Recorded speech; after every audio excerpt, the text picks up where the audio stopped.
Bienvenidos, comienza ya Mundo 2020, nuestro programa de análisis sobre la actualidad mundial. El mandato de Andrés Manuel López Obrador ya forma parte de la historia de México. Entre varios legados, logró uno, política y moralmente muy importante para su partido Morena. Cumplió a cabalidad la estrategia de consolidarlo en toda la geografía nacional, sin mácula, sin el más mínimo resquicio de vulnerabilidad ante sus rivales. Rivales que habían dominado la escena política mexicana por más de 100 años. Ni el Partido Revolucionario Institucional, ni el Partido de Acción Nacional o el Partido de la Revolución Democrática, pese a su enorme poder financiero y mediático, han podido siquiera enfrentar al movimiento renovador impulsado por AMLO. Movimiento que legitimó por amplia ventaja superior a un 30% la victoria electoral de Claudia Sheinbaum, investida como presidenta en un acto repleto de símbolos en la histórica Plaza del Zócalo. Precisamente dicho traspaso presidencial en México, el legado de López Obrador y los retos de la primera mujer presidenta de esa nación es el tema en esta emisión, que abordaremos con nuestro invitado, el profesor Pavel Alemán, del Instituto Superior de Relaciones Internacionales de La Habana. Acompáñenos. Profesor Pavel, un gusto tenerlo nuevamente en Mundo 2020. Para hablar del traspaso presidencial en México, tema de mucha pertinencia y que también está avivando la polémica alrededor del orbe, sobre todo por la llegada de Claudia Sheinbaum. Vamos a referirnos a algunos de estos puntos, pero me gustaría comenzar nuestra emisión con una valoración sobre el mandato de Andrés Manuel López Obrador como presidente de México. Un mandato al que llegó después de varios intentos en elecciones que siempre estuvieron bajo la sombra de supuestas manipulaciones, incluso alusiones de fraude. ¿Qué valoración haces de este periodo presidencial de AMLO? Bueno, finalmente después de tantas transiciones y fraccionamientos dentro de los partidos en el sistema político mexicano, llegó finalmente con Andrés Manuel López Obrador un partido con una orientación progresista de izquierda, ¿no? Además, con una elección popular que no dejó dudas de ningún tipo acerca de la validez del proceso. Así es. Con Andrés Manuel López Obrador retorna la eticidad a la política en México. Y esa es otra de las cosas que hay que rescatar, porque ser servidor público implica tener una transparencia a la hora de ejercer funciones y sobre todo a la hora de contar o de disponer del presupuesto del Estado. A mí siempre me llamó la atención y fue, creo que lo primero que me impactó, aquella decisión de él de colocar a la venta los aviones de la flota aérea presidencial para utilizar ese dinero e invertirlo en programas que tenían un trasfondo social. Entonces, Andrés Manuel López Obrador representa eso, la vuelta de la ética a la política mexicana.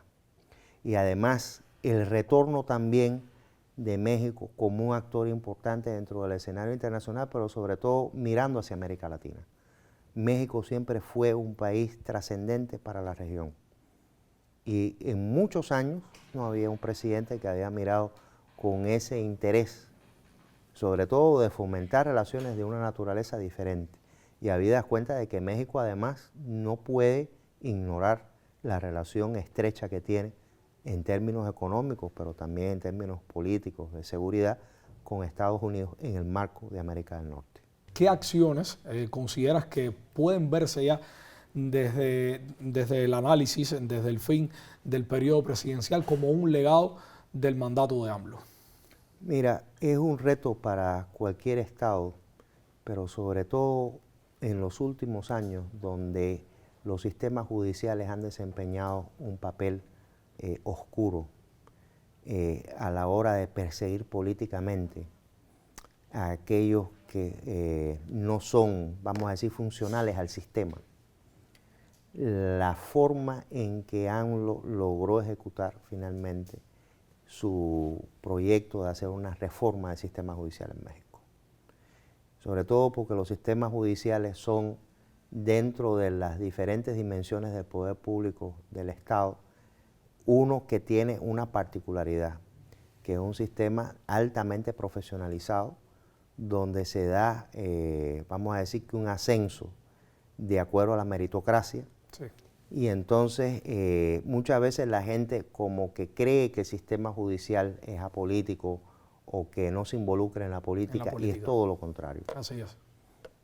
Precisamente yo creo que esa visión es compartida con por muchos analistas, yo creo tanto de derecha como de izquierda. En algunos de los materiales que estuve consultando de preparación para nuestro tema, señalaban precisamente este como uno de los legados fundamentales de AMLO, la reforma del sistema judicial. Ahora, a lo largo de la historia mexicana sobresalen también varios de los presidentes que ha tenido la nación por diversas razones, positivas, negativas. Ahora que terminó el mandato de AMLO, ¿en qué nivel lo situarías por el valor, por el peso, por la trascendencia de su labor como mandatario, tomando también en cuenta puntos de partida a otros anteriores presidentes, gestiones precedentes? México está marcado por la impronta que tiene la Revolución Mexicana como proceso político y social, y esto llega hasta los días de hoy. Si uno mira en la historia de México, quizás el mandatario que tuvo, digamos, un legado, ¿no?, que ha pesado sobre la política de México ha sido Lázaro Cárdenas. Es decir, Andrés Manuel López Obrador es del tipo de político que está a esa altura. Evidentemente ha culminado su mandato con un nivel de popularidad alto. Increíble. Eso está hablando de la legitimidad del sistema político mexicano. Es decir, Andrés Manuel López Obrador logró recuperar la legitimidad del sistema político mexicano en un entorno complejo. Recordemos que en México todavía sigue existiendo un alto nivel de violencia, donde además el crimen organizado tiene un impacto negativo en toda la vida de la sociedad mexicana. Pero pese a esto y pese a que no podía tampoco erosionar la relación con Estados Unidos, que es vital para México, sobre todo en términos económicos, Andrés Manuel López Obrador supo llevar adelante un mandato exitoso, donde yo creo que además una de las cosas que viene sucediendo hace rato en la política latinoamericana y que él buscó la manera de llevarlo a una, digamos, dimensión que fuera aceptable para la cultura mexicana, para el mexicano común, que es la cuestión de la comunicación política. Es decir, Chávez tuvo su aló presidente, Correa tenía sus reuniones semanales que se transmitían por televisión y que se hacían en espacios, en ámbitos públicos.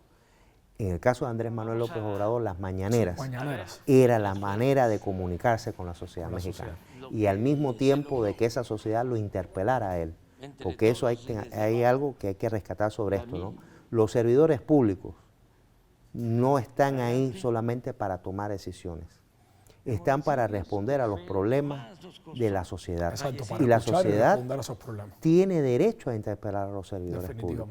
Definitivamente. Yo creo que de lo que nos comenta se desprenden dos palabras fundamentales, que las voy a subrayar nuevamente: eticidad y legitimidad. ¿Pudieran esos definirse como los legados fundamentales de este periodo presidencial, por lo menos, de Andrés Manuel López Obrador? Como una parte importante de ese legado. Sí, hay otras muchas ganancias, por supuesto, que están en torno a la gestión de AMLO y que también suponen un reto para la nueva gestión de Claudia Sheinbaum, de la que vamos a hablar en un segundo momento en nuestro programa. Yo te propongo a ti ahora y a los amigos televidentes también que escuchan algunos elementos que tengo para comentarles, para un poco que agregarle a esto que nos ha aportado sobre AMLO y un poco que adelantar también lo que vamos a hablar en la segunda parte de nuestro programa sobre los retos fundamentales que va a enfrentar Claudia Sheinbaum en su periodo presidencial. ¿Te parece? Me parece muy bien. Adelante entonces. Quédese con nosotros que queda muchísimo más por compartir en Mundo 2020.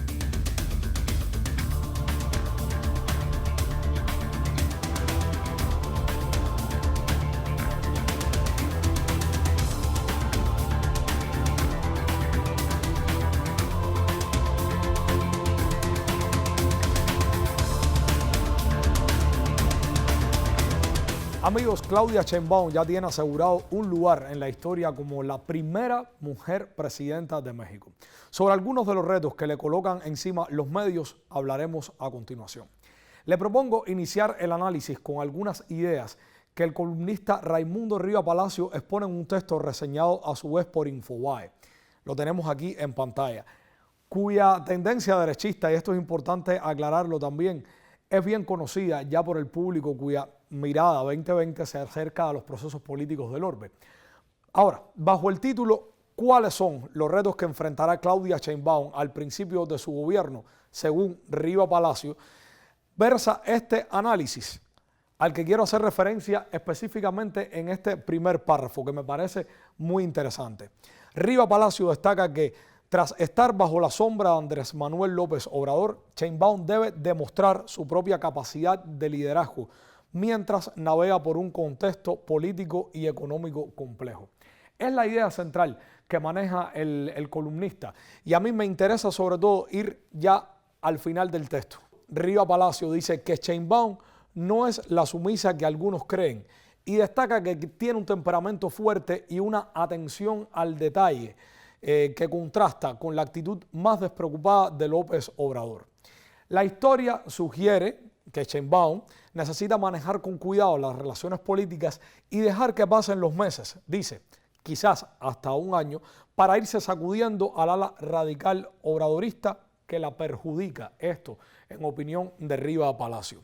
El futuro cercano de Sheinbaum está lleno de desafíos significativos, así cierra el texto, tanto en términos de política interna como de administración económica. Y Raimundo Riva Palacio advierte que Sheinbaum arranca, dice así, su gobierno en una especie de encrucijada, pues se enfrenta a una situación de alta complejidad y una falta de recursos que, en opinión de este analista, limita su capacidad de dar resultados rápidamente a pesar de las altas expectativas puestas en ella por el electorado mexicano.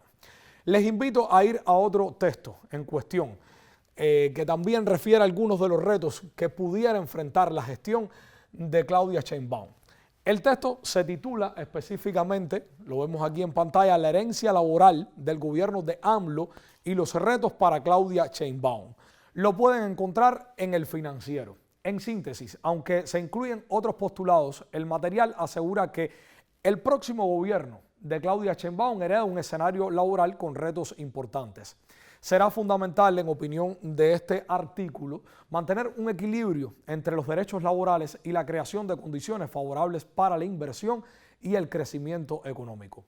Otro reto clave que se plantea también en este texto será la consolidación de los tribunales laborales y la reforma al sistema de justicia laboral, que según se indica aquí, genera también incertidumbres. Por último, les presento 4 grandes desafíos que enfrentará la histórica presidencia de Claudia Sheinbaum para entregar un México mejor que el que recibe. Es un artículo de la BBC. Y solo haré breve referencia a las dudas que lanza este material sobre las capacidades de Sheinbaum para lidiar con uno de los temas más complejos de la realidad mexicana, la violencia. La violencia y el crimen organizado son temas candentes para los jefes de Estado mexicanos desde hace tiempo, pero a Sheinbaum le tocará abordarlos en un momento especial.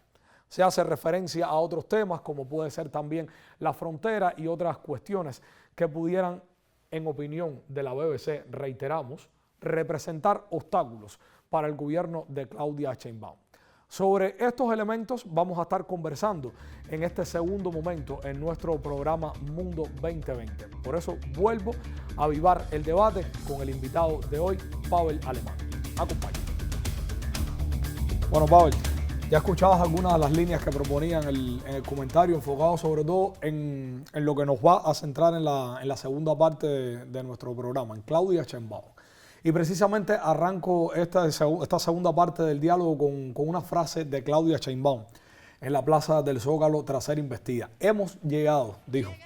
Y digo hemos llegado porque no he llegado sola. Enorme impacto, sin lugar a dudas, una trascendencia sociopolítica que ha tenido la elección de la primera mujer presidenta de México en toda su historia. Son ya varias las mujeres que han asumido como presidentas en América Latina.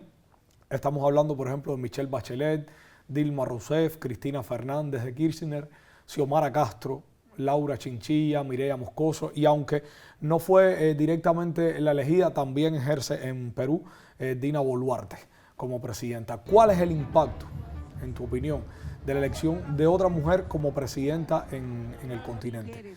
Tratándose además de México, ¿qué particularidades destacarías en torno a este hito que ya es histórico? Primero, las mujeres no han estado ausentes en la historia de México, ni en la historia de América Latina, ni en la historia de la humanidad. Quizá no se le ha dado la relevancia que han desempeñado en los diferentes momentos de la historia de la humanidad. México es un país que además tiene un peso en la cultura latinoamericana, pero sobre todo en términos de los valores patriarcales que subsisten en nuestra región, del que México ha sido, por cierto, un portador muy importante. Sí, sí. Ahora, el hecho de que una mujer llegue a ejercer el cargo como primera mandataria no siempre es una noticia feliz. No todas las personas desempeñan o ejercen un cargo público como este de la misma manera ni con las mismas intenciones. Tú, por ejemplo, mencionabas a la actual mandataria de Perú, Dina Boluarte, que ha sido tan cuestionada por la forma en que primero se ha utilizado la violencia política contra la parte de la sociedad que desde el mismo momento en el que Pedro Castillo dejó de ser presidente ha protestado por esa razón. Exactamente. Pero pensemos también en alguien que ocupó ese cargo, al menos de manera temporal, en un país muy cercano, en el Estado Plurinacional de Bolivia. Y me refiero a Yanine Áñez. Es decir, pensemos incluso en mujeres que han optado varias veces como candidata por ser presidenta en su país, Keiko Fujimori. Es decir, si vamos a hablar, porque la lucha contra el patriarcado no es una lucha que procede de los sectores conservadores ni de derecha, procede de los sectores progresistas y de izquierda. Es decir, nacen en la misma época en la que también hay una fuerte lucha por los derechos de los trabajadores, es decir, de los sindicatos. La lucha feminista y la lucha sindical casi que iban de la mano. De la mano. Entonces, esto nos permite entender que efectivamente, en el caso de Claudia Sheinbaum, quien está llegando es una luchadora social primero. Pero no solamente es una científica connotada, sino que es una luchadora social. Emerge con el acompañamiento de sectores que han sido tradicionalmente invisibilizados en la sociedad mexicana, como los pueblos originarios. Y creo que tiene una significación muy especial. A veces no nos fijamos en esos detalles. El hecho de que el vestido que llevaba cuando asumió la presidencia, precisamente era un vestido hecho a mano por indígenas. Así es. Así que si algo te puedo decir es que efectivamente se espera que su mandato sea un mandato donde se profundice la reforma que comenzó Andrés Manuel López Obrador. Precisamente sobre eso quería preguntarte, a tu juicio, ¿cuáles serían esos principales retos, los retos más importantes que tendrá Claudia Sheinbaum durante su periodo presidencial? Y bueno, es lógico suponer también que uno de esos desafíos es la relación con Estados Unidos, que hacía referencia en el momento anterior cuando hablabas de AMLO precisamente a esto. Podríamos empezar por ahí. El primero de todos, a mi juicio, es el tema de la seguridad pública. La forma en que el crimen organizado, que además tiene ramificaciones transnacionales, ha empleado la violencia para atemorizar a la sociedad mexicana, para coaccionar a la sociedad mexicana y para garantizar precisamente toda la economía ilegal y sumergida que existe en cualquier país, pero en este caso específicamente en México. A mi juicio, ese sería el primer problema que habría que resolver. Lo que sucede es que yo creo que hay diferentes formas de abordar las causas de la delincuencia, del crimen organizado, y mucho de eso tiene que ver con el abandono del Estado de sus funciones, sobre todo en lo que tiene que ver con preservar los derechos sociales de sus ciudadanos. No solamente es una cuestión de seguridad pública. Sí, la seguridad pública es importante, pero va acompañada de muchas otras cosas más. Y no creo, por ejemplo, que Claudia Sheinbaum aplique una política similar en términos de seguridad pública a la que emplea en estos momentos el actual presidente de El Salvador, Nayib Bukele. Sí, combatir el crimen organizado implica también respetar normas elementales en materia de protección de los derechos humanos. Bueno, y te preguntaba también por Estados Unidos y lo que se pueda derivar también de las elecciones presidenciales y el próximo mandatario. Depende de quién sea electo en Estados Unidos en noviembre. Yo no quiero hacer ningún tipo de cálculo político ahora sobre qué persona a mi juicio resultaría electa en noviembre, pero como quiera que sea, esta es una relación profunda que existe entre ambos países, más que entre México y Canadá, entre México y Estados Unidos, en el marco de América del Norte. México es necesariamente el país de tránsito obligado para arribar a la frontera terrestre de la migración, sur de Estados Unidos. Aquí México ha tenido una política inteligente en la época de Andrés Manuel López Obrador, le ha ofrecido incluso la posibilidad de insertarse en México a muchos migrantes. Creo que incluso si hubiera un gobierno demócrata en la Casa Blanca, de todas formas, por la presión que existe interna dentro de los Estados Unidos, habrán variaciones dentro de la política migratoria que irá quizá en el camino de reducir el número de migrantes que cruzan la frontera y se asientan en Estados Unidos y que tienen posibilidades de inserción, vamos a decirlo, en la sociedad estadounidense. Esto va a ser un tema delicado. No es el único tema. Hay un grupo de empresas estadounidenses que sobre todo estaban en China y se han relocalizado en el borde de la frontera del lado mexicano, aprovechando precisamente las facilidades que hay para esa relocalización.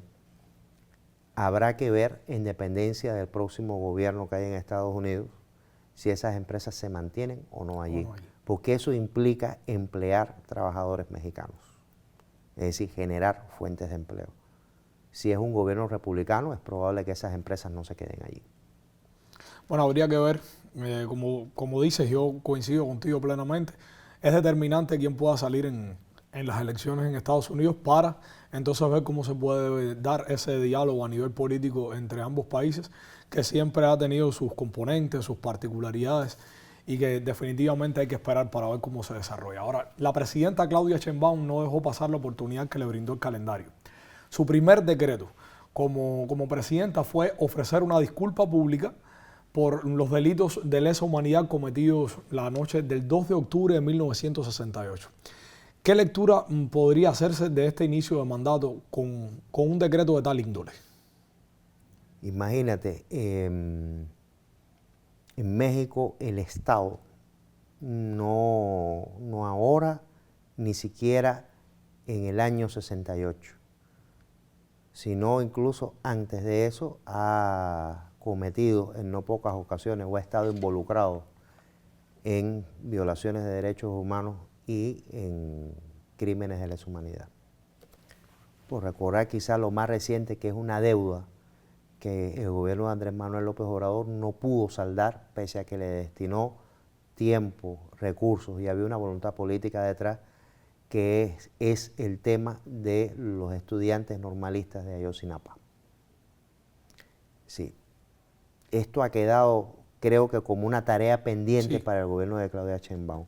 Por eso empezar haciendo un recordatorio de la masacre de Tlatelolco y pidiendo disculpas públicamente a la sociedad mexicana por lo que sucedió en aquel año, implica un compromiso con la verdad y la transparencia, con el aceptar la responsabilidad del Estado, pero además de eso, esa responsabilidad implica transparentar toda la información que exista sobre eso. Es una deuda histórica, pero es una deuda que también se remonta a los tiempos recientes, como el tema de Ayotzinapa.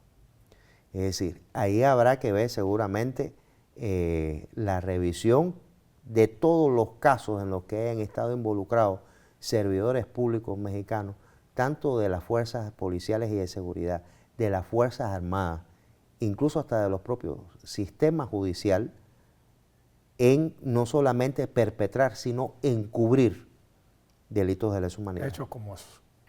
Bueno, entonces habría que esperar para ver. Estamos hablando de un gobierno que recién comienza, que tiene, por supuesto, muchos retos, como cualquier gobierno, más allá de que sea una presidenta o un presidente, estamos hablando de un país con sus complejidades, con sus características, y el inicio de un nuevo mandato siempre deja mucho para analizar y para evaluar en un futuro. Así que volveremos sobre este tema, indiscutiblemente, para ver cómo van evolucionando los acontecimientos en México y con Claudia Sheinbaum. Muchísimas gracias por tu participación, Pavel, una vez más en Mundo 2020, para proponernos ideas que después nos llevarán a nosotros, a los amigos televidentes, a la investigación para profundizar de estos temas.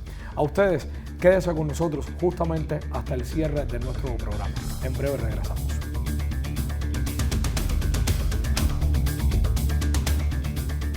Claudia Sheinbaum inició su sexenio como mandataria con igual sencillez, transparencia y ética que la que le ha caracterizado durante toda su trayectoria política, con respeto al legado de su antecesor y sin dudas mentor político Andrés Manuel López Obrador, y dirigiéndose con palabras precisas, sólidas, pero sin estridencias a sus oponentes.